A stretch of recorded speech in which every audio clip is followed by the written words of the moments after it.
Discovering Tut. The saga continues as a chapter that gives us an in-depth insight of Tutankhamun, the last ruler of the powerful pharaoh dynasty in Egypt. He was a teenager when he died and his death was a mystery.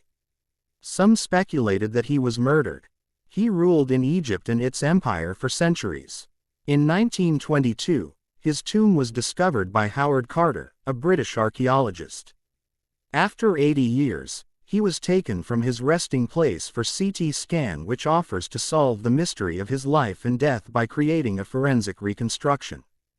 Tut's father or grandfather, Amenhotep III, was a very powerful pharaoh who ruled over a period of 40 years.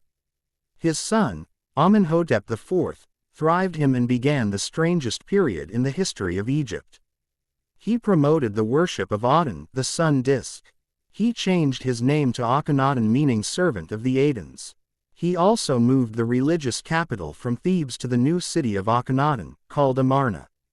Further, he attacked Amun, a god, smashed his images, and closed his temples. Another mysterious ruler succeeded him who died soon. Next, Tutankhamun, also known as Tut, sat on the throne and ruled for 9 years. He worshipped god Amun in the old ways.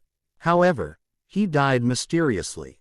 When Tut's mummified body was discovered, he was laid with lots of gold, wealth and everyday items like a bronze razor, games, clothes, cases of food and wine.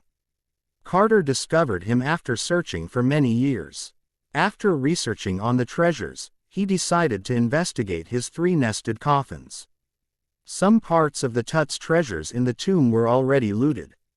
His tomb was rock-cut, 26 feet underground, which had wall paintings.